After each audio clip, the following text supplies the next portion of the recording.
ಹರೇ ಶ್ರೀನಿವಾಸ. ಷಷ್ಠಿದೇವಿ ಸ್ತೋತ್ರ. ನಮೋ ದೇವ್ಯೈ ಮಹಾದೇವ್ಯೈ ಸಿದ್ಧ್ಯೈ ಸಾಂತ್ಯೈ ನಮೋ ನಮಃ.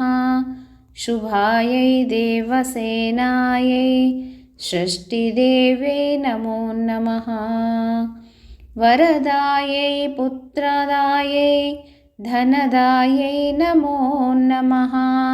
ಸುಖದಾಯೈ ಮೋಕ್ಷದಾಯೈ ಷಷ್ಠಿದೇವ್ಯೈ ನಮೋ ನಮಃ. ಸೃಷ್ಟ್ಯಾಯೈ ಷಷ್ಠರೂಪಾಯೈ ಸಿದ್ಧ್ಯಾಯೈ ಚ ನಮೋ ನಮಃ. ಮಾಯಾಯೈ ಸಿದ್ಧಯೋಗಿನ್ಯೈ ಷಷ್ಠಿದೇವ್ಯೈ ನಮೋ ನಮಃ. ಸಾರಾಯೈ ಶಾರದಾಯೈ ಚ ಪರದೇವ್ಯೈ ನಮೋ ನಮಃ. ಬಲದಿಷ್ಟ್ರಾಯೈ ದೇವ್ಯೈ ಚ ಷಷ್ಠಿದೇವ್ಯೈ ನಮೋ ನಮಃ. ಕಲ್ಯಾಣದಾಯೈ ಕಲ್ಯಾಣ್ಯೈ ಫಲದಾಯೈ ಚ ಕರ್ಮಣಾಂ ಪ್ರತ್ಯಕ್ಷೈ ಸ್ವಭಕ್ತಾನಾಂ ಷಷ್ಠಿದೇವ್ಯೈ ನಮೋ ನಮಃ. ಪೂಜ್ಯಾಯೈ ಸ್ಕಂದಕಂಠಾಯೈ ಸರ್ವೇಷಾಂ ಸರ್ವಕರ್ಮಾಸು ದೇವರಕ್ಷಣಾಕಾರಿಣ್ಯೈ ಷಷ್ಠಿದೇವ್ಯೈ ನಮೋ ನಮಃ. ಶುದ್ಧಸತ್ವಸ್ವರೂಪಾಯೈ ವಂದಿತ್ಯೈ ನೃಣಾಂ ಸದಾ ಹಿಂಸಾಕ್ರೋಧವರ್ಜಿತ್ಯೈ ಷಷ್ಠಿದೇವ್ಯೈ ನಮೋ ನಮಃ. ಧನಂ ದೇಹಿ ಪ್ರಿಯಂ ದೇಹಿ ಪುತ್ರಾನ್ ದೇಹಿ ಸುರೇಶ್ವರಿ. ಧರ್ಮಂ ದೇಹಿ ಯಶೋ ದೇಹಿ ಷಷ್ಠಿದೇವ್ಯೈ ನಮೋ ನಮಃ. ಭೂಮಿಂ ದೇಹಿ ಪ್ರಜಾಂ ದೇಹಿ ವಿದ್ಯಾಂ ದೇಹಿ ಸುಪೂಜಿತೆ. ಕಲ್ಯಾಣಂ ಚ ಜಯಂ ದೇಹಿ ಷಷ್ಠಿದೇವ್ಯೈ ನಮೋ ನಮಃ.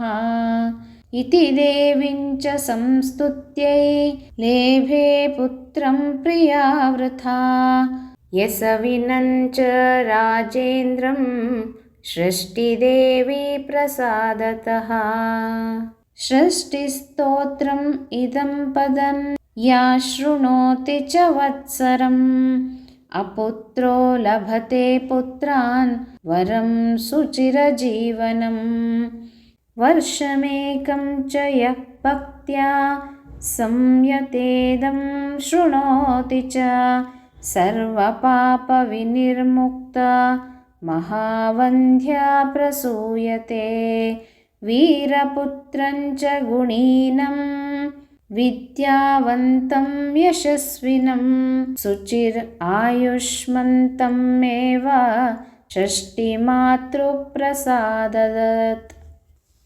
ಇದಿಷ್ಟು ಷಷ್ಠಿದೇವಿಯ ಸ್ತೋತ್ರ. ಇದರ ಅರ್ಥವನ್ನು ಹೇಳ್ತಾ ಹೋಗ್ತೀನಿ, ನೋಡ್ಕೊಳ್ರಿ. ಮೊದಲನೇ ಒಂದು ಶ್ಲೋಕದ ಅರ್ಥ: ದೇವಿಗೆ, ಮಹಾನ್ ದೇವಿಗೆ, ಶಕ್ತಿಯನ್ನು ಹೊಂದಿರತಕ್ಕಂಥ, ಶಾಂತಿಯನ್ನು ನೀಡುವಂತಹ ದೇವಿಗೆ, ಷಷ್ಠಿದೇವಿಗೆ ನಮಸ್ಕಾರಗಳು ಅಂತ ಬರುತ್ತೆ. ಎರಡನೇ ಸ್ತೋತ್ರ ಬಂದ್ಬಿಟ್ಟು ವರಗಳನ್ನು, ಪುತ್ರರನ್ನು, ಸಂಪತ್ತನ್ನು ನೀಡುವಂಥವನಿಗೆ ನಮಸ್ಕಾರಗಳು.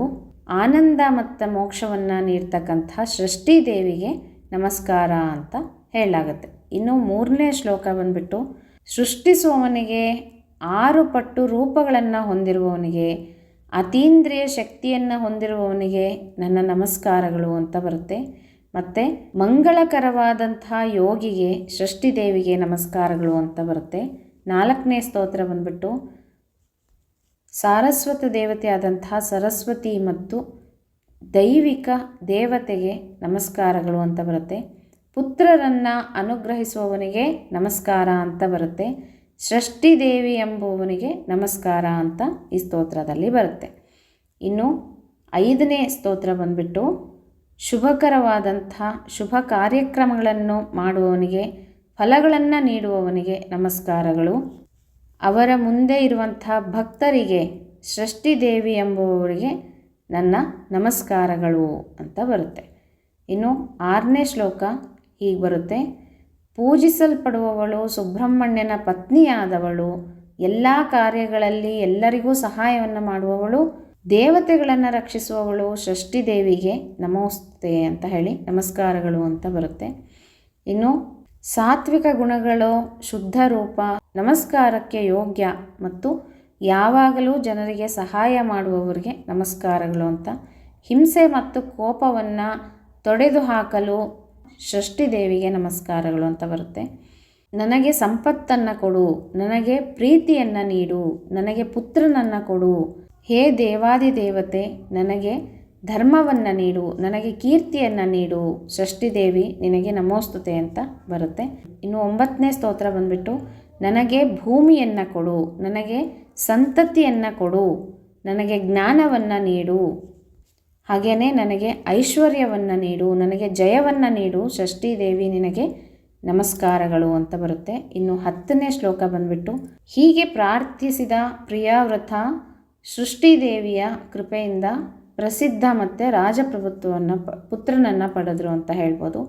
ಮತ್ತು 11ನೇ ಸ್ತೋತ್ರ ಬಂದ್ಬಿಟ್ಟು ಈ ಷಷ್ಠಿದೇವಿಯ ಪ್ರಾರ್ಥನೆಯನ್ನು 1 ವರ್ಷ ಪಠಿಸಿದರೆ ಅಥವಾ ಕೇಳಿದರೆ ಮಕ್ಕಳಿಲ್ಲದವರಿಗೆ ಪುತ್ರರು, ವರಗಳು ಮತ್ತು ಸುಖ ಜೀವನ ದೊರೆಯುತ್ತೆ ಅಂತ ಹೇಳಲಾಗುತ್ತೆ.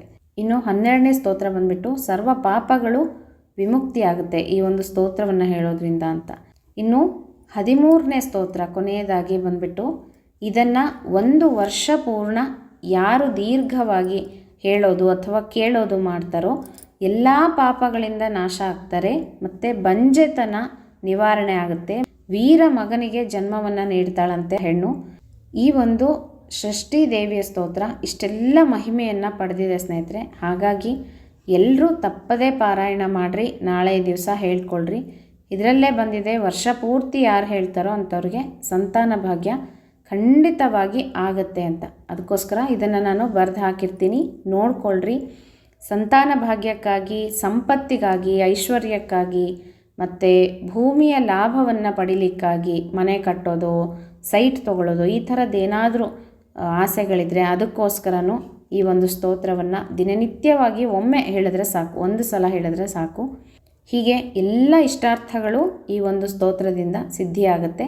ಎಲ್ಲರೂ ತಪ್ಪದೇ ಹೇಳ್ಕೊಳ್ರಿ. ವಿಶೇಷವಾಗಿ ಯಾರು ಸಂತಾನಕ್ಕಾಗಿ ಕಾಯ್ತಾ ಇದ್ದೀರೋ ಅಂಥವರು ತಪ್ಪದೇ ನಾಳೆಯ ದಿವಸ ಉಪವಾಸವನ್ನು ಆಚರಣೆಯನ್ನು ಮಾಡಿ ಸುಬ್ರಹ್ಮಣ್ಯನ ಆರಾಧನೆಯನ್ನು ಮಾಡಿಕೊಳ್ಳ್ರಿ. ನಾಗದೇವತೆಯ ಆರಾಧನೆಯನ್ನು ಮಾಡಿಕೊಂಡು ನಂತರ ನಾನು ಹೇಳಿರೋ ರೀತಿ ಪೂಜೆಯನ್ನು ಮಾಡಿಕೊಂಡು ಈ ಒಂದು ಸ್ತೋತ್ರವನ್ನು ತಪ್ಪದೇ ಹೇಳ್ಕೊಳ್ರಿ ಸ್ನೇಹಿತರೆ. ಎಲ್ಲರಿಗೂ ಒಳ್ಳೆಯದಾಗಲಿ ಅಂತ ಹೇಳ್ತಾ ಮುಂದಿನ ವಿಡಿಯೋ ಒಟ್ಟಿಗೆ ಸಿಗ್ತೀನಿ. ಹರೇ ಶ್ರೀನಿವಾಸ.